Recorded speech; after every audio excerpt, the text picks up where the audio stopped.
बिस्मिल्लाहिर्रहमानिर्रहीम, अस्सलाम वालेकुम और खुश आमदीद। इस उम्मीद और दुआ के साथ कि आप खैरियत से हैं और हमारे बगैर हमारे शो का 1.5 घंटा गुजार चुके हैं, आपको वेलकम करते हैं। अब आप सोच रहे होंगे कि ऐसा क्यों है। बताने की ज़रूरत नहीं है। We were live, Ayesha and Imran, we are hair.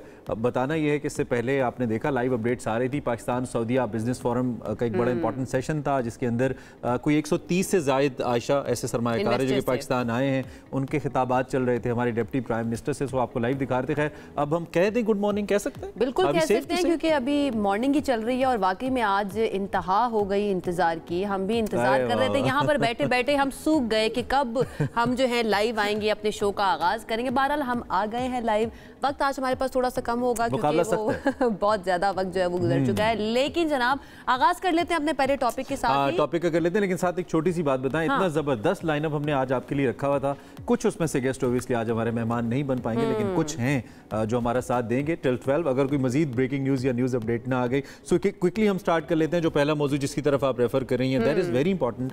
आजकल बहुत से लोग, आपको पता है, बैरून मुल्क जाना चाहते हैं, तलबा भी हैं, काम के सिलसिले में भी जाना चाहते हैं, जा भी रहे हैं, और एक बड़ी तादाद है जो बरतानिया या यूके जाती है। हम सबका कोई ना कोई रिश्तेदार भी कहीं ना कहीं मौजूद है। इन लोगों के एक तरफ जाना, रोजगार की तलाश अपनी जगह, लेकिन इन लोगों के मसाइल भी बहुत हैं। और वो किस किस्म के मसाइल हैं जो आपको वहाँ पे इंग्लैंड के अंदर जाके पेश आते हैं, बीइंग अ स्टूडेंट, जो आपको पहले पता ही नहीं होता। यहाँ से आपको लगता है कि वहाँ पर जाएंगे तो वारे न्यारे हो जाएंगे, जिंदगी जो है वो बड़ी जबरदस्त हो जाएगी, जाते साथ ही बड़ा इस्तकबाल किया जाएगा। लेकिन वहाँ पर जाकर जब आंखें खुलती हैं और आप देखते हैं कि भाई ये क्या है, रियलिटी ये है, तब आप हो जाते हैं परेशान। नहीं तो क्या वाकई ऐसा है कि पाउंड्स नहीं लगे होते दरख्तों के साथ?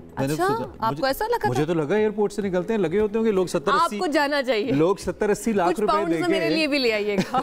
लोग जब 70-80 लाख रुपए देके बाहर जाते हैं तो भाई पाउंड्स तो दरख्तों से लगे होने चाहिए ना, या फुटपाथ से पड़े होने चाहिए। 70-80 लाख जो है ना, वो वहाँ पे जाके उनको मजीद कमा के, उनको लगता है कि हम वहाँ पर जाएंगे, एक तो हम अपनी स्टडीज के पैसे भी दे देंगे, कमा के दे देंगे वहाँ पे, उसके बाद वहाँ पे अपनी अकोमोडेशन भी कर लेंगे, उसके बाद अपने घर भी भेज देंगे। बड़े ख्वाब सजा कर जाते हैं ना, लेकिन जब वहाँ पर जाते हैं तो होता क्या है, जरा बता दें। Things are different. एक तो ये कि जो वर्क वीजास पे लोग जाते हैं वहाँ पे वैसी एम्प्लॉयमेंट्स उनको नहीं मिलती, टैक्सेस वही उन पे लग रहे होते हैं, या जिस मुलाजमत का जिस रेम्यूनरेशन के अगेंस्ट उनको लेके जाया जाता है कि इतनी वेजेस आपको मिलेंगी, वो वेजेस नहीं होती। सब मसाइल हैं। हमने इन सब मौज़ूआत को सोचा है कि सेशन के अंदर डिस्कस करें, क्या मसाइल होते हैं, इनका हल क्या है। सो हमारे साथ बड़ी पर्टिनेंट शख्सियात मौजूद होंगी इस हवाले से। फर्स्ट ऑफ ऑल हमारे साथ सैयद जुल्फ़िकार अली साहब मौजूद हैं जो कि कंसल्टेंट हैं, एक्सपर्ट है इमिग्रेशन के स्टूडियोज़ में। ज़रा इनसे बात करते हैं, दैन हम इंग्लैंड भी जाएंगे, वहाँ से भी हम आपको एक्सपर्ट ओपिनियन दिलवाएंगे कि वहाँ पर हमारे पास ताज़ा तरीन क्या है। लेकिन पहले मैं ज़रा क्विकली जुल्फ़िकार साहब से स्टार्ट कर लेते हैं। शाह साहब, thank you very much for being with us. आपको पता है मौजूद, लेकिन अब इतनी शिकायत आती है ना, जो हमारे खासतौर पर स्टूडेंट्स और 8-8, 7-7 मिलियन लोग देके वर्क वीज़ास पे जाते हैं, वहाँ पे परेशान हो जाते हैं। बेसिक कंसर्न्स क्या हैं, किस किस्म की परेशानियाँ लोगों को होती हैं, और ये जो कंसल्टेंट्स होते हैं इनका भी फिर बड़ा कुछ जगहों पे नेगेटिव रोल आता है कि दे डोंट गाइड देम, उनको हेल्प नहीं करते वहाँ पे जाके। सो क्या मसाइल हैं जो कि आपके सामने आते हैं, फिर सोल्यूशन पे भी बात करते हैं। देखिए, एक सबसे बड़ा मसला ये है कि ओबियसली एक बहुत बड़ा पुल फैक्टर है। जैसे आपने बताया अभी, आपके ख्याल में कि वहाँ पाउंड्स दरख्तों में लगे हुए हैं, तो लोगों को बहुत बड़ा पुल फैक्टर लगता है। आई डोंट नो वजह क्या है। ओबियसली एक बहुत बड़ी वजह है कि मिस गाइडिंग है। बहुत लोग मिस गाइडेड हैं, लेकिन मोहल्ले से अगर एक बंदा बाहर चला जाता है तो मोहल्ले में घर बड़ा बन जाता है। पूरी की पूरी जनरेशन ये सोचती है कि घर बड़ा बनाने के लिए बाहर ही जाना है। उसको सारे पाकिस्तान की अपॉर्चुनिटीज़ के दरवाजे बंद हो जाते हैं, उसको बाहर का रास्ता नजर आता है। ये बहुत से एजेंट्स के लिए, I won't call them consultants के लिए, एक आप समझे गोल्ड माइन है। एक डेस्परेट बंदा जो पहले माइंड सेट कर चुका है कि यार बाहर तो पैसा ही पैसा है, वो इजी टारगेट है, बेहतरीन किस्म का टारगेट है। 4 लाइनें उसको बोलनी है और उसने बोलना अच्छा, और अगर कोई ये खुदा ना खास्ता आपके हाथ से चला गया तो 100 बंदा आपके पीछे खड़ा हुआ है। हमारा बड़ा मसला ये है कि ये रेगुलेटेड नहीं है। आप हैरान होंगे कि हम वो मुल्क हैं जो इमिग्रेशन की एडवाइस को रेगुलेट नहीं करता। आपका दिल चाहे तो आप दे सकते हैं, आपका दिल चाहे तो आप दे सकते हैं। बार देखते भी हैं जुल्फ़िकार साहब कि भाई गारंटीड 25 लाख में आपको वीजा मिल जाएगा, और लोग जाते भी हैं वहाँ पर। जुल्म है, जुल्म है। मैं आपको बता, मेरे पास ऑफिस में फैमिलीज आई हैं जिन्होंने घर बेच के, करोड़ करोड़ रुपया घर बेच के बच्चे को भेजा, और माँ रो रही होती है। लेकिन अनफॉर्चुनेटली ये बहुत बड़ा मसला है। और फिर सबसे मसला, आपने तो बिल्कुल पल्स पे हाथ रखा, ये जब यहाँ से वहाँ चले जाते हैं तो वहाँ जॉब नहीं है। जॉब्स ये पैसे दे के एजेंट को गए, वो जो वर्क परमिट वहाँ से आया उसमें जॉब नहीं है, लेकिन उसको सर्वाइव करने के लिए वहाँ टैक्स भी पे करना है। टैक्स उतना ही पे करना है जितनी तनख्वाह का वादा है या जिस पे आप गए। जी जी जी। ये क्यों होता है? ये एजेंट्स जो करते हैं इसके लिए क्या कोई लीगल ऐसी बाइंडिंग होनी चाहिए, हो सकती है? थोड़ा सा इसको मजीद हमारे लिए वाइड कीजिए इस टॉपिक को, कैसे बचें इस सारी से? इससे बचा जा सकता है। इसकी दो तीन चीज़ें, लेकिन एक तो लीगल बाइंडिंग है। बहुत से लोगों को मेरा ख्याल है इसके लॉज के बारे में मालूम नहीं। जब भी आप पाकिस्तान से निकलते हैं तो एक प्रोटेक्टेड की स्टैंप लगती है। तो प्रोटेक्टेड की स्टैंप लगती है, दैट इज योर इंश्योरेंस। जब आपको वहाँ एम्प्लॉयर तनख्वाह नहीं देता तो यू मस्ट कंप्लेन, और फिर जो यूके का एम्प्लॉयर है वो एम्प्लॉयर लाइबिलिटी इंश्योरेंस लेता है। आप वहाँ भी कंप्लेन कर सकते हैं, लोगों को पता नहीं। तो लोग इसको कंप्लेन का प्रॉपर प्रोसीजर फॉलो नहीं करते, इसकी वजह से। अच्छा, ये तो एम्प्लॉयमेंट के लिए ना, जो स्टूडेंट वीज़ा पर भी जाते हैं, लाइक मेरा एक दोस्त था, मेरा पुराना कोलीग, वो पढ़ने के लिए बाहर गया, यहाँ से बिल्कुल उसको बड़े वादे वईद करके भेजा गया, वहाँ पर ले जाके इंग्लैंड में उसको किसी गांव में ले जाकर छोड़ दिया, एंड देन छोड़ दिया। उसको नहीं पता कि वो कहाँ जाए, क्या करे, एंड देन अल्टीमेटली वो 6 मंथ्स के बाद वापस आ गया। इस तरह की सिचुएशन से कैसे बचा जाए? देखिए, universities go to the university, college भूल जाएं, कॉलेज में एडमिशन ना लें। वीज़ा लगना ही मुश्किल होता है, और जिसका लग गया तो वो कॉलेज ऐसी जगह पे होगा जिसका कोई सर पैर नहीं होगा। कॉलेज के ऊपर यूके गवर्नमेंट ने क्रैक डाउन किया है। There used to be one room college, एक रूम के भी कॉलेज होते थे। उस पे तो ऑनलाइन एग्जिस्ट करते होंगे, बिल्कुल उस पे तो क्रैक डाउन किया, लेकिन ऐसे कॉलेज बाकायदा मौजूद थे और लोग यहाँ से जाते तो ख्वार हो जाते थे। फिर जैसे आपने कहा कि यहाँ से आप जाए, बचें कैसे, मेक श्योर कि यूनिवर्सिटी को ड्यू डिलीजेंस करें, सही यूनिवर्सिटी में जाएं। लेकिन पढ़ने के लिए जब आप जाते हैं तो आपके पास 20 आवर्स का परमिशन होता है, लीगली काम कर सकते हैं। छुट्टियों में 40 कर सकते हैं, और अगर आप सही क्वालिफिकेशन करें तो पोस्ट स्टडी वर्कर वीज़ा आपको मिलता है। लेकिन उसके लिए you need to go to the right university. Right university थोड़ी सी हम, मुझे लगता है हर चीज़ घूम के इस चीज़ पे आती है कि वी डोंट रिसर्च। मैं खुद इसमें इतना वीक हूँ, कोई चीज़ करनी होती है किसी दोस्त को फ़ोन करूँगा, यार इस बारे में बताओ, हालांकि मैं खुद भी अगर रिसर्च करूँगा तो मुझे मिल जाएगा। कुछ इतना आसान है अब तो, गूगल के ऊपर, वेबसाइट्स के ऊपर, हाँ, ये देखना चाहिए। अच्छा, हमारे साथ चूंकि हमने कहा कि इंग्लैंड से भी हम ओपिनियन लें, तो सलीम काजी साहब हमारे साथ मौजूद हैं, जो कि सीनियर जर्नलिस्ट हैं, और इन हालात को एक तो वो खुद एक्सपीरियंस भी डेफिनेटली करते हैं, वहाँ पे रहते हुए उन्होंने देखा होगा, और हमसे ज़रा उनसे जानने की, उनकी ऑब्जर्वेशंस भी ऑब्वियसली होंगी बीइंग जर्नलिस्ट, तो उनसे पूछते हैं। काजी साहब, thank you very much and good morning. आपके लिए तो खैर बहुत अर्ली मॉर्निंग है, आपको बहुत अर्ली हमने मे भी डिस्टर्ब किया। थोड़ा सा हमें बताइए, एक जिस सूरत हाल को हम फोकस किए हुए हैं और जिस पे हम बात कर रहे हैं, कौन से ऐसे बेसिक इशूज़ हैं, बीइंग पाकिस्तानी या बीइंग इवन देसी कह लें, चले ऐसे कह लेते हैं, जो लोगों को वहाँ पे फेस होते हैं और आपके नॉलेज में जो आप हम तक पहुँचा सकते हैं? जी, जैसे जुल्फ़िकार साहब ने अभी जिक्र किया पुल एंड पुश फैक्टर, उन्होंने जो है पुल फैक्टर्स का जिक्र किया, तो वहाँ पे अगर मैं इसी बात को आगे बढ़ाऊंगा कि यहाँ पे इस वक्त जो मसला चल रहा है बरतानिया में ख़ास तौर पर, मैं बाकी ममालिक का उससे मुवाजना कर भी सकता हूँ किसी हद तक ऑस्ट्रेलिया का और बाकी मकामात का, जहाँ पे ज़्यादा लोग, उन ममालिक का जहाँ पे ज़्यादातर यूथ हमारी जा रही है।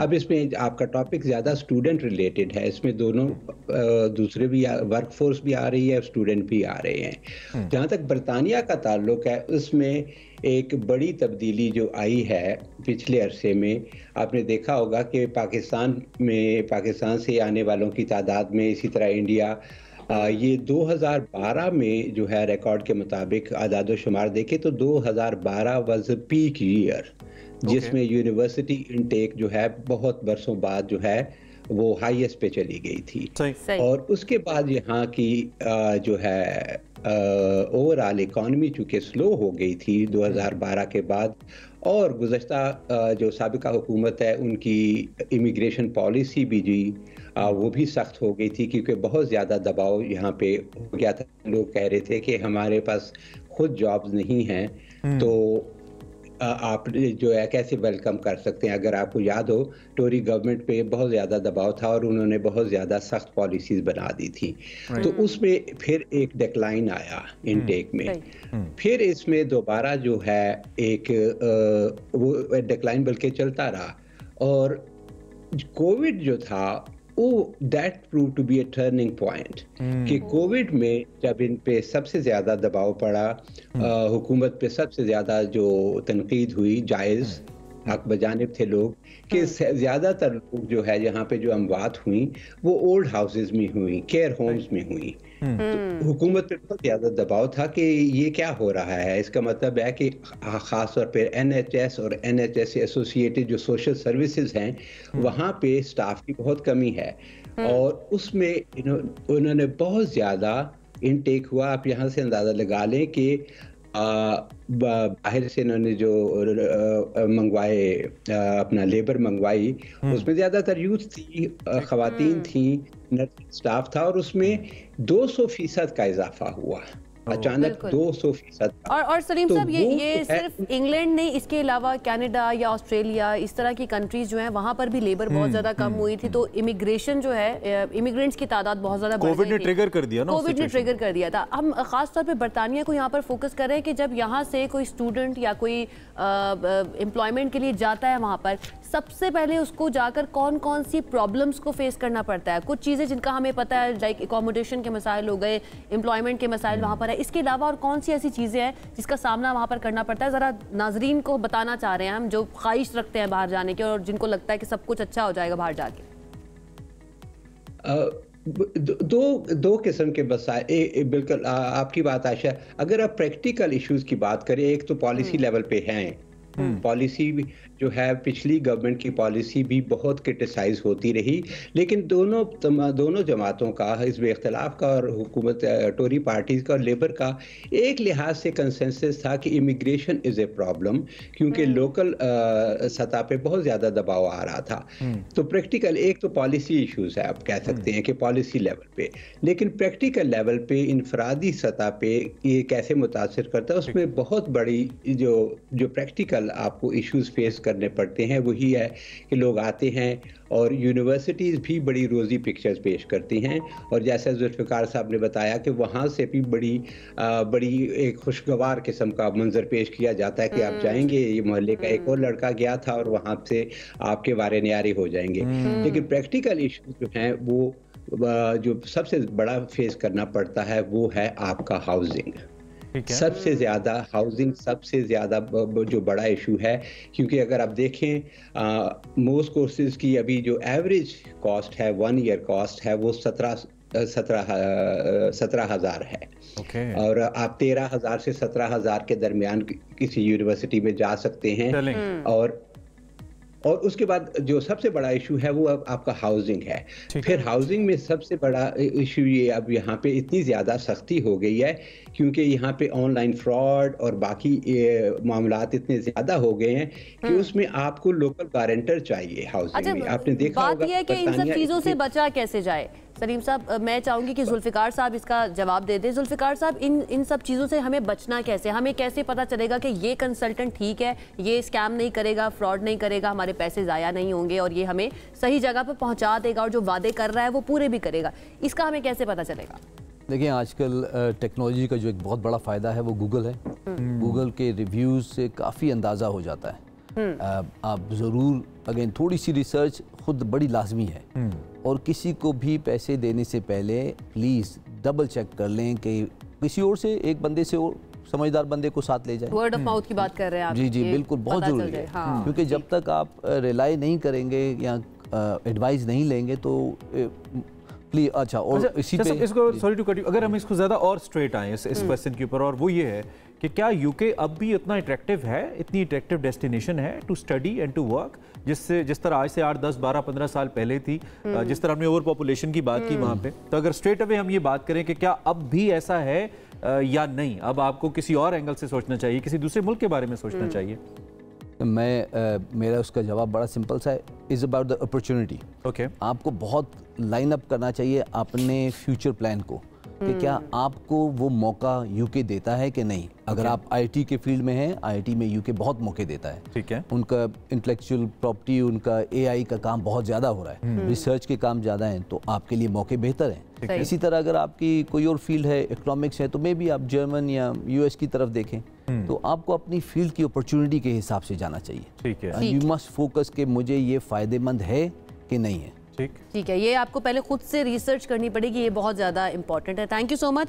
जुल्फ़िकार अली साहब हमारे साथ मौजूद थे और सलीम काजी साहब ने हमें इंग्लैंड से ज्वाइन किया था और बड़ी ही इंफॉर्मेटिव बातचीत उनके साथ रही। आई एम श्योर आप लोगों को भी फायदा हुआ होगा, जो लोग बाहर जाना चाहते हैं तो आपने बड़ा सोच समझ कर जाना है। अगर मैं आपकी वजह से सिर्फ काजी साहब से ये पूछ लूँ कि मौजूदा गवर्नमेंट ने कुछ तब्दीलियाँ की हैं वैसे, क्योंकि इससे पहले फैमिली स्पाउस के जाने पर पाबंदी लगी, नाउ वी हैव हर्ड कि फिर उसमें कुछ रिलैक्सेशन मिली है, तो ऐसा मुख्तसर अगर इन दी एंड आप ये बता दें कि इस वक्त ये जो करंट गवर्नमेंट चेंज हुई है, प्राइम मिनिस्टर चेंज हुए हैं, उनका क्या पॉइंट ऑफ व्यू है? क्या आप आने वाले वक्त में ओवरसीज या एक्सपैट्स के लिए आसानियां आप देख रहे हैं या आपको लगता है नहीं ज़्यादा चैलेंजिंग हो रहा है वहाँ पे? क्विकली अगर ये बता दीजिए प्लीज़। नहीं, क्योंकि गवर्नमेंट जो है, मैं नहीं समझता कि इतनी जल्दी कोई फैसला कर पाएगी, क्योंकि यूनिवर्सिटी अभी भी कॉमन्स में डिबेट चल रही है। यूनिवर्सिटीज़ की तरफ से भी बहुत दबाव है कि आप इन लॉज को चेंज करें, क्योंकि ये बहुत बड़ा कंट्रीब्यूशन इसमें कर रहे हैं। लेकिन मौजूदा गवर्नमेंट को एट द सेम टाइम, अगर आपको याद हो, अभी कुछ ही हफ्ते पहले जो है यहाँ पे अच्छे खासे बड़े फसादात हुए, तो लोकल लेवल पे गवर्नमेंट को दोनों तरफ से दबाव है कि ये इसको मोर प्रो इमिग्रेशन किया जाए, स्टूडेंट्स को और बाहर से लोग बुलाए जाएं, तो उसका क्या कॉन्सिक्वेंसेस होंगे। गवर्नमेंट में अभी तक इसमें कोई मेजर पॉलिसी डिसीजन अभी तक नहीं ले पाए। ये जो है सिर्फ रिसर्च स्टूडेंट को, फॉर एग्जांपल आपने जो बात की, और उसमें इमरान ये है कि सिर्फ रिसर्च स्टूडेंट को स्पाउस बुलाने की इजाजत है। अगर आप मास्टर कैटेगराइज कर दिया है, कुछ स्टूडेंट्स बुला सकते हैं, कुछ नहीं जो बुला रिसर्च सकते। बेस्ड जिनकी स्टडीज। बहुत शुक्रिया हमारे दोनों मेहमानों का हमें जुड़ने के लिए। हमें एक ब्रेक लेनी है, जाना आपने कहीं नहीं है क्योंकि हम अभी वापस आ रहे हैं। Stay with us.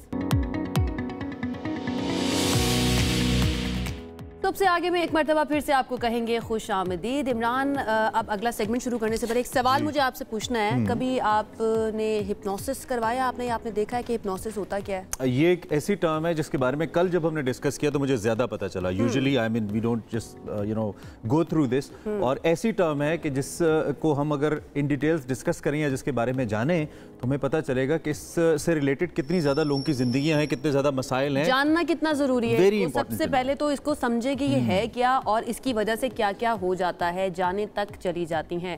जरा क्या है बता देते हैं। एक अंदाजे के मुताबिक भाई दुनिया में हर साल 19 लाख अफराद ऐसे हैं जो रोड हादसात में अपनी जान गंवाते हैं, और ट्रैफिक हादसात की एक बड़ी वजह रोड हिप्नोसिस है जिसका हमने जिक्र किया। तो कहते बस एक दफा मोटरवे पे चढ़ जाए उसके बाद जिंदगी सुकून में आ जाएगी। लेकिन वहीं से असल जो आपका इम्तिहान है ना वो शुरू होता है कि आपने रिलैक्स नहीं होना है, क्योंकि वंस आप रिलैक्स हो जाते हैं, आंखें आपकी खुली रहती है, लेकिन आप एक हिप्नोसिस में चले जाते हैं कि अब एक सीधी सड़क है, दिमाग सो जाता है।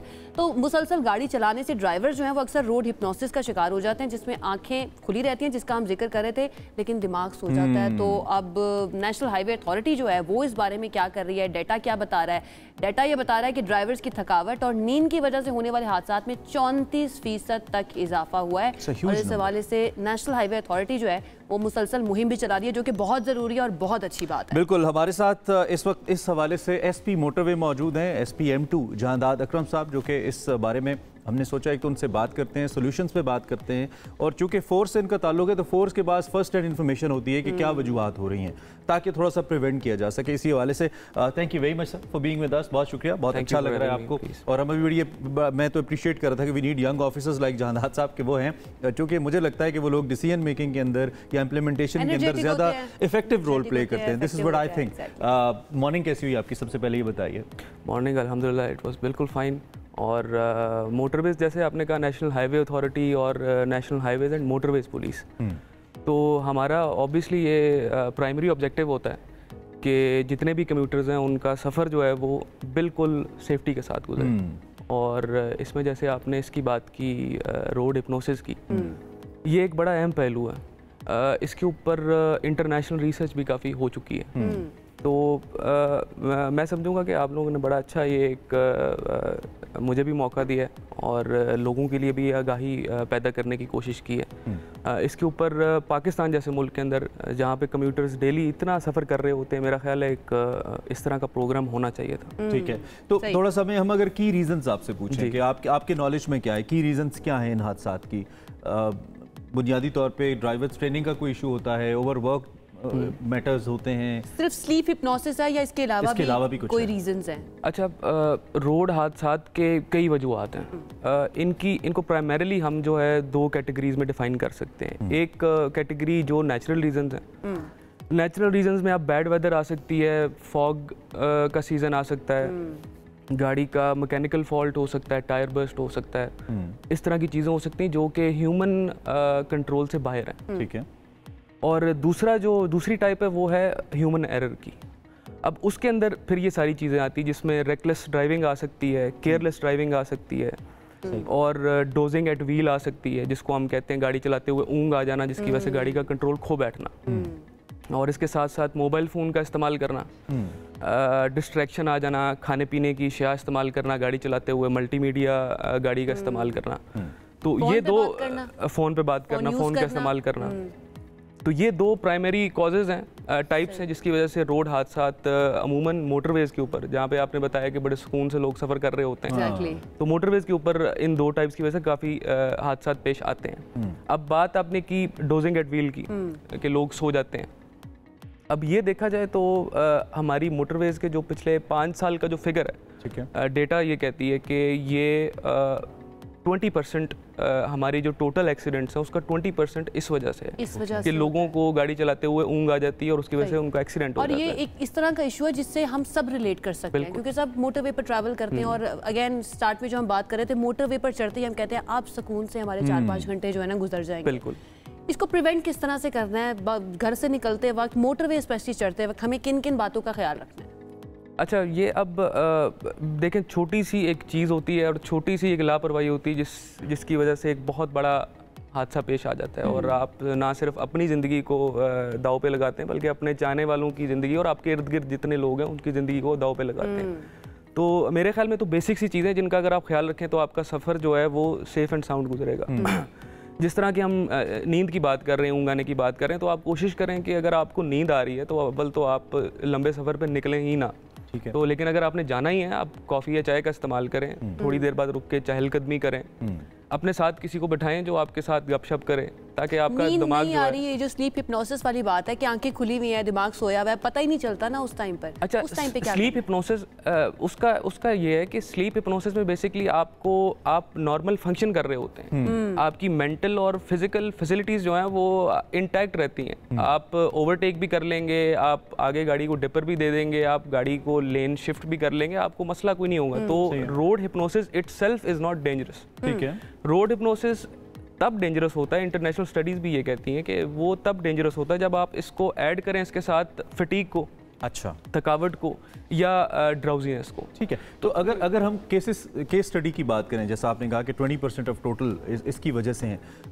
किस टाइप के ड्राइवर या किस टाइप के व्हीकल्स को ये ज़्यादा पेश आता है? जो लोग आमतौर पे प्राइवेट व्हीकल्स या फिर कमर्शियल व्हीकल्स या कार्गो व्हीकल्स, किस तरह की गाड़ियाँ हैं जो ज़्यादा इसका शिकार होती हैं? मैं एक्चुअली ड्राइवर्स के बारे में जानना चाह रहा हूँ कि कौन से ऐसे ड्राइवर्स हैं जिनमें ये ज़्यादा पाया जाता है? देखिए, ये तो अब पर्सन टू पर्सन वेरी करेगा। अब अगर जिस तरह आपने शो के शुरू में कहा कि यंग और एनर्जेटिक लोग जो हैं उनको चांसेस कम है कि उनको वो डोज कर जाएं व्हील के ऊपर, सही है।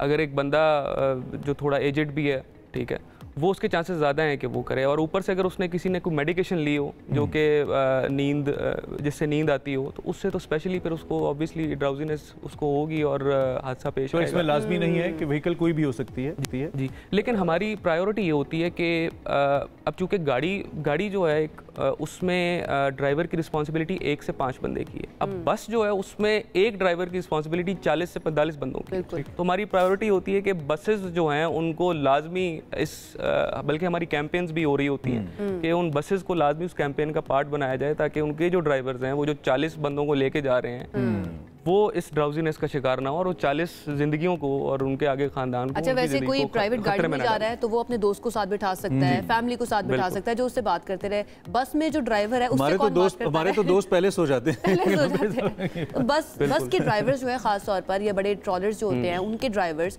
उनके लिए तो फिर ज्यादा ये चीज बन जाती है कि उनको किन चीजों का ख्याल रखना चाहिए, क्योंकि उनके साथ मोस्टली बात करने के लिए, बैठने के लिए कोई दोस्त वगैरह उस तरह से होता नहीं है। बिल्कुल इस तरह। और ये बसेस के ड्राइवर्स की शिफ्ट्स भी काफी लंबी होती है, सारा दिन उन्होंने यही काम करना है। अच्छा, इसमें अब मोटरवे पुलिस का भी इसमें आ जाता है रोल। हमारा हर मोटरवेज के स्टार्ट में इंस्पेक्शन पॉइंट है जहाँ पे हम बसेस को रोक कर उनकी बाकायदा एक तो फिजिकल इंस्पेक्शन करते हैं। ना सिर्फ फिजिकल इंस्पेक्शन, हम ड्राइवर्स की भी इंस्पेक्शन ये करते हैं कि उनकी शिफ्ट्स जो हैं वो टाइमली चेंज हुई हों। अच्छा, ये आप चेक करते हैं? जी, हम बिल्कुल चेक करते हैं। क्या प्रोसीजर है, क्या मैकेनिज्म है आपके पास? हमारे पास जितने भी ड्राइवर हजरात हैं उनकी डेटा हमारे पास मौजूद है। हमारे पास पूरा एक डेटा बेस है जिनमें तमाम ड्राइवर हजरात की डेटा हमारे पास मौजूद है। जो बसेस चला रहे हैं? जी, बसेस चला रहे हैं। अच्छा, ग्रेट। तो हम उन ड्राइवर्स को उनकी डेटा बेसिस के साथ चेक करते हैं, आया कि ये ड्राइवर अहल है गाड़ी चलाने के लिए, ये इसकी शिफ्ट टाइमली चेंज हुई है कि नहीं। अक्सर औकात ड्राइवर हजरात शिफ्ट चेंज नहीं करते, वो उसी अगले ड्राइवर के आने के बजाय रोक देते हैं उनको? फिर हमारी कोशिश होती है उनको रोका जाए, ठीक है, या हम अक्सर औकात उनको एग्जिट भी करवा देते हैं कि आप अभी गाड़ी यहाँ पे नहीं चला सकते, ठीक है। और इसके साथ साथ हम कोशिश ये भी करते हैं कि हर सर्विस एरिया पे बिलखुसूस हर 2-2.5 घंटे बाद बिलखुसूस जो बसेस के ड्राइवर्स हैं इनको रोककर इनकी एंटी डोजिंग प्रॉपर करवाई जाए। हम तो इवन के मुंह तक धुलवाते हैं, इनको चहलकदमी करवाते हैं, इनसे बातचीत करते हैं, इनको इंगेज करते हैं ताकि ये तरोताज़ा हो, जाग जाए, तरोताज़ा हो। तो इनके ऊपर हमारा काफ़ी फोकस। बसेस का आपने जिक्र किया, क्योंकि मोटरवे पे मेरा पिछले दिनों में बहुत ही इत्तेफाक रहा, इस्लामाबाद टू लाहौर खासतौर पे M2 का अगर मैं जिक्र करूँ, लेन डिसिप्लिन बहुत बड़ा मसला है बड़ी गाड़ियों के लिए, खासतौर पे बस ड्राइवर्स के लिए। अब हर जगह तो आप सर्वेलेंस नहीं कर सकते, पुलिस नहीं सर्वेलेंस कर सकती, और हर बार हर जो पैसेंजर है या जो ट्रैवलर है वो कंप्लेंट भी नहीं कर सकता, लाइक मी। लेकिन वी ऑफन सी कि they are in lane 1 sometimes, लेन 2 तो अलग ही बात है, वो तो होते ही हैं। तो इसके लिए आप इसको कम किया जा सकता है, क्या इनिशिएटिव्स अब तक आपने लिए या ले रहे हैं ताकि ये लोग लेन डिसिप्लिन की पाबंदी करें? अच्छा, इसके लिए अभी जिस तरह आपने कहा कि हर वक्त तो हम पूरी मोटरवे के ऊपर मॉनिटर नहीं कर सकते, ठीक है, तो इसमें हमारी कोशिश ये होती है कि हम तमाम हमारे अफसरान जो है वो मौजूद होते हैं सड़क के ऊपर, या अगर इवन की कोई कंप्लेंट भी कर दे हमें कि यार ये बस का नंबर है और इसने ये लेन इस्तेमाल कर रहा है, उसकी पिक्चर हमें भेज दे, तो हम इवन के उसके खिलाफ भी एक्शन लेते हैं। और हमारे पास बाकायदा ये कोड्स हैं जो कि जिसके ऊपर हम इनकी ट्रैफिक वायलेशन क्रिएट करते हैं इन बसेस के ऊपर कि जी ये फास्ट लेन कंटिन्यूसली यूज़ कर रहा है, इसने ओवरटेक गलत लिया है, ये फास्ट लेन में आया क्यों, ये आ नहीं सकता। तो हमारी एग्रेसिव बल्कि कैंपेन्स चल रही होती हैं इसके लिहाज से, और वो बाकायदा प्रेशराइज करते हैं। If you are in a car, एक बस वाला बाकायदा आपके टीज करेगा, डिपर करेगा, वो आपको हाई बीम करेगा ताकि वो, और वो फैमिलीज बड़ी समटाइम्स हम तो बड़े हरास हो जाते हैं कि कहीं ऊपर ही ना आ जाए। तो ये बहुत जरूरी है जो आप कर रहे हैं। नहीं बिल्कुल, वो आप अगर आपके साथ ये हादसा कोई पेश आ रहा है तो आप हमारे 130 हेल्पलाइन पे कंप्लेंट भी कर सकते हैं, उस बस की पिक्चर आप भेज सकते हैं, हम उसके खिलाफ एक्शन लेंगे। बहुत शुक्रिया जहादाद अकरम साहब हमारे साथ मौजूद थे। बड़ा ही और इम्पोर्टेंट टॉपिक था जिसके ऊपर उन्होंने बताया कि किस तरह से कैंपेन भी की जा रही है मोटरवे पुलिस की जानिब से। तो अगर आपको मोटरवे का इस्तेमाल करना है तो कोशिश कीजिए कि अकेले आप ना निकलें, अपनी गाड़ी को लेकर अपने साथ किसी दोस्त को बिठा लें, फैमिली को बिठा लें, लेकिन फिर उनकी रिस्पॉन्सिबिलिटी भी आपके ऊपर आ जाती है, ताकि बातचीत करते रहें। दोस्तों की फरमाइशों का फिर हम क्या करें कि अब मुझे ये वाला ये ट्रैक नहीं सुनना, ये वाला सुनना है, मुझे अब चाय पीनी है। दोस्तों की फरमाइशें बड़ी होती है ना, अच्छी बात है ना, इसीलिए तो वो दोस्त है, आपके ऊपर हक जमा सकते हैं, वो ये बड़ा जरूरी है। लेकिन अगर वो आपकी जान बचा रहे हैं, नहीं जोक्स अपार्ट, ये बात ठीक है कि अगर आपके साथ कोई ऐसा शख्स हो जो आपको कंपनी दे, अच्छी कंपनी दे, और अगर खुदा ना खास्ता कोई ऐसी सूरत हाल आपकी हो, तो सबसे बेस्ट आप वो कहते हैं ना, कभी ना पहुंचने से देर से पहुंचना कभी ना पहुंचने से बेहतर है। जगह जगह पुलिस ने भी लिख के लगाया, तो ये बड़ी जबरदस्त हकीकत है। वैसे बिल्कुल ऐसे ही। आप एक ब्रेक ले लेते हैं, ब्रेक से वापस आएंगे तो और भी हमारे पास टॉपिक्स हैं। बड़े जबरदस्त मेहमान हमारे साथ हैं आज के मॉर्निंग शो के लिए, हमारे साथ रहिए। पहुंचे। Welcome back once again. आज दुनिया भर में जहनी सेहत का दिन मनाया जा रहा है और इस साल का थीम जो है वो ये है कि काम की जगह पर आपकी जहनी सेहत ठीक है या नहीं है। तमाम जॉब करने वाले लोग जो हैं उनके लिए बहुत बड़ा मसला होता है, क्योंकि कुछ वर्क प्लेसेस इतनी टॉक्सिक होती हैं कि वो आपको इस तरह से इफेक्ट करती है कि घर जाके भी ना आप वही सोचते रहते हैं और आप जो है ना अजीबो गरीब सी आपकी मेंटल हेल्थ हो जाती है। तो आज का दिन जो है वो उस लिहाज से बहुत ज़्यादा ज़रूरी है कि आज वो मनाया जा रहा है। और हमारे पास वक्त इंतहाई कम है, हम चाहते हैं जरा क्विकली इस पे एक्सपर्ट ओपिनियन ले लें। जेनेरिक बातें तो हम करते रहते हैं, आलमी सतह पे हमारे स्टैंडर्ड्स में फ़र्क क्या है, कहाँ पे हम लैक करते हैं, कहाँ पे हमें इंप्रूव करने की ज़रूरत है। हमारे साथ डॉक्टर आबिया असगर हैं जो कि प्रैक्टिस करती हैं, साइकोलॉजिस्ट हैं। इनसे ज़रा इस हवाले से करते हैं कि वो इस हवाले से हमें क्या बता पाएंगे और कैसे हमारी रहनुमाई कर पाएंगी। रशाबा, थैंक यू वेरी मच, आप तशरीफ़ लाई और आपने इस पर बात की। थोड़ा सा हमें बीइंग कंसल्टेंट जो कि लोग आपके पास आते होंगे, किस किस्म के मसाइल लेकर आते हैं और हम कहाँ स्टैंड करते हैं दुनिया भर के मुकाबले में इस पॉइंट ऑफ व्यू से? थैंक यू सो मच आज मुझे इनवाइट करने का। So basically I deal with such patients जो कि बहुत ज़्यादा डिप्रेशन के साथ, स्ट्रेस के साथ आते हैं। और जिस तरह से आज का दिन जो है वर्ल्ड मेंटल हेल्थ डे में, उसकी थीम ये है कि आपका जो mental stress at work place है उसके हवाले से आपने मुझसे जो क्वेश्चन पूछा, तो बहुत सारे इशूज़ हैं यहाँ पे, प्रॉब्लम्स हैं। और स्पेशली जो पेंडेमिक की सिचुएशन अराइज हुई उसके बाद से ये प्रॉब्लम्स बढ़ गए हैं, क्योंकि उस टाइम पे हाइब्रिड वर्क सिस्टम डेवलप हुआ जिसमें लोगों ने वर्क फ्रॉम होम करना शुरू किया। तो उसकी वजह से मोस्टली देखा गया कि उनकी जो वर्क लाइफ रूटीन है वो काफ़ी डिस्टर्ब हुई और वो जो एक बाउंड्रीज होती हैं, जो आपका फैमिली टाइम होता है, फैमिली के साथ स्पेंड करने वाला, वो सफ़र हुआ। तो वो चीज़ें अभी भी कुछ एग्जिस्ट करती हैं और उनके लिए डेफिनेटली कुछ मेजर्स लेने की ज़रूरत है, क्योंकि अगर एम्प्लॉयज़ की जो मेंटल हेल्थ है वो बेहतर नहीं होगी तो डेफिनेटली उससे उनकी प्रोडक्टिविटी और एफिशिएंसी पे एम्प्लॉयर की क्या रिस्पॉन्सिबिलिटी होती है इस तनाजुर में? एम्प्लॉयर्स की फ़र्स्ट ऑफ ऑल तो ये रिस्पॉन्सिबिलिटी है कि एक पॉजिटिव वर्क कल्चर क्रिएट करें, वहाँ पे एक सपोर्टिव एनवायरनमेंट क्रिएट करें अपने एम्प्लॉइज़ के लिए। दूसरा ये कि उनको अवेयरनेस होनी चाहिए मेंटल हेल्थ इश्यूज़ के हवाले से, क्योंकि ये ऐसी बीमारियाँ हैं जो कि अपेरेंटली आपको नज़र नहीं आती हैं। फिजिकल हेल्थ के हवाले से तो काफ़ी इंश्योरेंसेस भी होती हैं, पॉलिसीज़ भी होती हैं, कंपनीज उसमें सपोर्ट भी करती हैं, लेकिन मेंटल हेल्थ को उस तरह से सपोर्ट नहीं किया जाता एम्प्लॉयर्स की तरफ से। कुछ वर्कर्स ऐसे होते हैं जो कि नाइट शिफ्ट ड्यूटीज़ कर रहे होते हैं, उसकी वजह से उनकी स्लीप डिस्टर्ब हो रही होती है। तो इस हवाले से एक तो एम्प्लॉयर्स को अवेयरनेस होनी चाहिए, उनकी ट्रेनिंग वर्कशॉप्स होनी चाहिए, और उनको अपनी कंपनी के लोगों के लिए फ्री काउंसलिंग वर्कशॉप्स या काउंसलिंग सर्विसेज प्रोवाइड करनी चाहिए।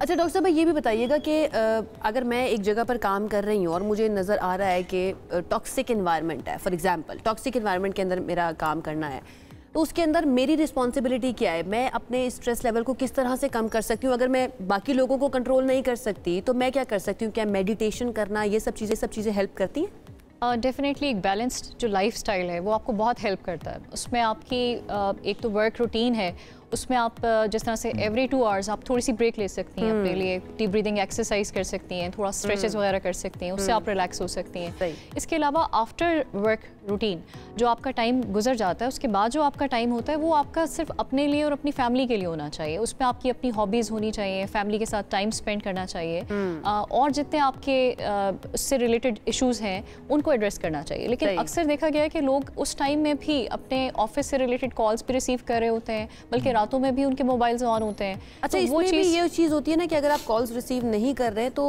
उस पर भी आपको जो है ना कहा जाता है कि आप सही से काम नहीं करी। बहरहाल मुझे लगता है कि खवातीन की हमने बहुत बात कर ली है, मर्द हजरात जो है ना वो लेफ्ट आउट फील ना करें। Thank you very much. मैं यही कह रहा था 2 खवातीन रुके तो मैं बीच में मर्दों के राइट्स की भी थोड़ी सी बात कर लूँ, मेल्स के हवाले से भी इट्स वेरी इंपॉर्टेंट। अच्छा, पहले तो बताइए रेशो क्या है जो केसेस की रेशो आती है?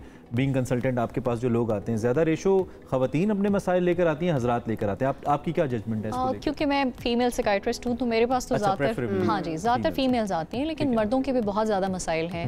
और मर्दों के मसाइल की वजह ये भी ज़्यादा है इस वजह से क्योंकि वो उनको ओपनली डिस्कस नहीं करते, क्योंकि एज अ स्टिग्मा एक बहुत बड़ी लोग समझते हैं कि एक साइन ऑफ वीकनेस है अगर हम अपना कोई इशू बताएंगे, डिप्रेशन बताएंगे, एंजाइटी बताएंगे। जी रोते नहीं है, तो इस वजह से मेरे ख्याल में तो मर्दों में ये चीज़ें ज़्यादा प्रेवलेंट है। रोना हेल्प्स टू डिक्रीज योर, रोना टू सम एक्सटेंट हेल्प्स, लेकिन डेफिनेटली उसमें कंप्लेनिंग बिहेवियर नहीं होना चाहिए आपका। जनरली बात कर रही हूँ, डिप्रेशन में भी लोगों को रोना आता है, लेकिन वैसे एक आपको चाहिए कि प्रॉब्लम सॉल्विंग चाहिए। हाँ जी, हर वक्त का रोना जो है ना जायज़ है कि एक अटेंशन सीकिंग बिहेवियर हो, आप उस प्रॉब्लम को सॉर्ट आउट करें, उसका हल निकालें, प्रॉब्लम सॉल्विंग टेक्निक्स अप्लाई करें और दूसरों से हेल्प सीख करें उसके हवाले से।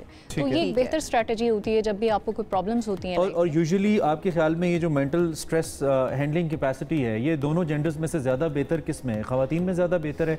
और साथ ही इसके मैं क्लब करूँगा कि जैसे 2 मियाँ बीवी कपल की एग्जांपल है, उसमें कितना हेल्प कर सकते हैं एक दूसरे को, किन ग्राउंड्स के ऊपर to solve their issues? I mean, मैं अगर ऑफिस की किसी बात की वजह से परेशान हूँ and I am having my partner, वो मुझे कैसे हेल्प कर सकता है, या मैं अपनी वाइफ को कैसे हेल्प कर सकता हूँ, ये कैसे हो सकता है? आपने जो मेंटल स्ट्रेस कोपिंग कैपेसिटी बताई है, मेरे ख्याल में फीमेल्स में भी बहुत अच्छी खासी मेंटल स्ट्रेस कोपिंग कैपेसिटी होती है, क्योंकि वो मल्टीटास्किंग कर रही होती हैं, एक ही टाइम पे वो मल्टीपल रोल्स में होती हैं। लेकिन at the same time I understand कि मर्द हजरात हमारे आजकल वर्क प्लेसेस पे ज़्यादा हैं और उसमें वो ज़्यादा बेहतर तरीके से मैनेज कर लेते हैं, लेकिन that doesn't matter, females are coming equal to them. और बाकी जो चीज़ आपने दूसरा क्वेश्चन पूछा, सॉरी,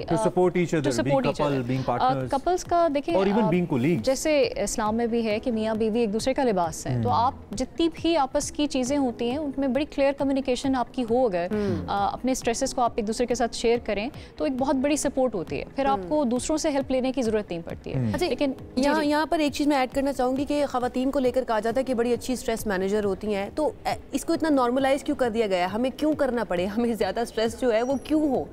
इस चीज़ के ऊपर भी तो बात सोसाइटी की एक्सपेक्टेशंस होती हैं फीमेल से, वो चाहते हैं कि हर हिसाब से परफेक्ट हो फीमेल, लेकिन जब आपको स्ट्रेसेस आते हैं तो डेफिनेटली आपको हेल्प की रिक्वायरमेंट होती है, चाहे आप फीमेल हो चाहे मेल हो, आपको प्रोफेशनल हेल्प की अगर रिक्वायरमेंट है। किस सिचुएशन में जाके ना एक खातून को सोचना चाहिए कि अब मुझे प्रोफेशनल हेल्प की तरफ जाना चाहिए?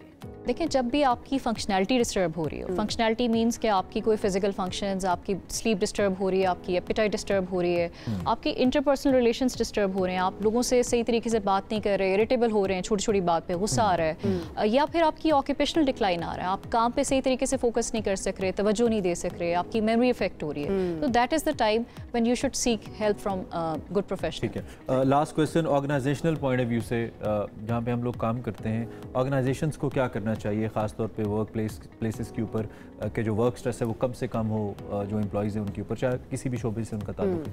देखिए, उसमें एक तो आपको उन लोगों को स्क्रीन करना चाहिए जिनको पहले से मेंटल हेल्थ इश्यूज़ हैं, उनके हवाले से अगर उनको कोई अर्जेंट हेल्प रिक्वायर्ड है तो वो ऑफर करनी चाहिए। ह्यूमन रिसोर्स डिपार्टमेंट ये करे, कोलैबोरेशन होनी चाहिए मेंटल हेल्थ प्रोफेशनल्स के साथ, और अगर वहाँ पे उनको इस तरह से लगता है कि कुछ एम्प्लॉयज़ के अंदर ये प्रॉब्लम आ रही है तो डेफिनेटली उसमें हेल्प सीख करनी चाहिए। बाकी overall positive work culture promote करना चाहिए, सपोर्टिव एक एनवायरनमेंट होनी चाहिए, अप्रिशिएट करना चाहिए एम्प्लॉयज़ को, उनको प्रेजेंस देने चाहिए, एक्नॉलेजमेंट देनी चाहिए। एग्जैक्टली एक्नॉलेजमेंट एक बहुत बड़ी चीज़ है, और इस पे स्टडीज से ये प्रूव हुआ है कि जहाँ पे पॉजिटिव वर्क कल्चर है वहाँ पे एम्प्लॉयज़ का मोटिवेशन लेवल ज़्यादा होता है, वो ज़्यादा खुशी से काम करते हैं। फीमेल्स पे बड़ा स्ट्रेस होता है, खासतौर पे जो वर्किंग विमेन हैं और साथ फैमिली को भी मैनेज कर रही हैं, उनके लिए डबल स्ट्रेस हो जाता है। बिलीव आप कहीं ना कहीं हो सकता है आपको भी फील होता हो कि घर मैनेज करना है, ऑफिस मैनेज करना है, काम मैनेज करना है। उनके लिए should it be like something specific in offices के उनके लिए इस चीज़ को अलग से देखा जाए सारे मसले को, और फिर उनका अपना जो वर्कलोड मैनेजमेंट है वो स्किल्स कैसी होनी चाहिए फीमेल्स की? होती तो बहुत अच्छी है, वी बिलीव, तभी वो मैनेज कर रही होती है, but ultimately it stresses you out. इसका क्या हल है? Exactly, being a female I understand कि क्या क्या इश्यूज होते हैं, बहुत चैलेंजेस होते हैं फीमेल्स के लिए। एक तो सबसे पहले ये कि आपको थोड़ा बहुत डिस्क्रिमिनेशन के इश्यूज फेस करने पड़ते हैं, बीइंग जेंडर जो आपकी इश्यूज हैं।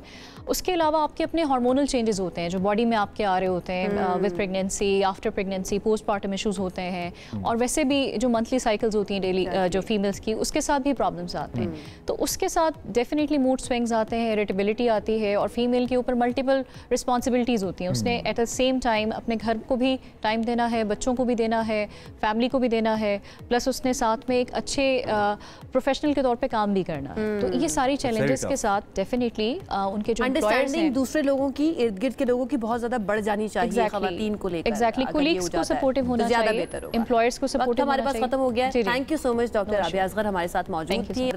मेंटल हेल्थ के ऊपर काम होना कितना ज्यादा जरूरी है, स्पेशली आपकी वर्क प्लेस के ऊपर, इसके बारे में जरा हम बात कर रहे थे। वक्त हमारे पास, आसपास के लोगों का भी ख्याल रखिए थोड़ा, मैं इनका ख्याल रखूं, ये मेरा ख्याल रखें, ऐसे भी आप एक अच्छा एक माहौल बना सकते हैं। कुछ मंगा के खिला रहे हैं वरना मेरी सेहत खराब हो जाएगी। क्विकली हम प्रोग्राम क्लोज करते हैं, फिर मैं इनको कुछ खिलाता हूं, और हम इंशाल्लाह कल आपसे मिलेंगे। Take a good care of yourself. अल्लाह हाफिज़।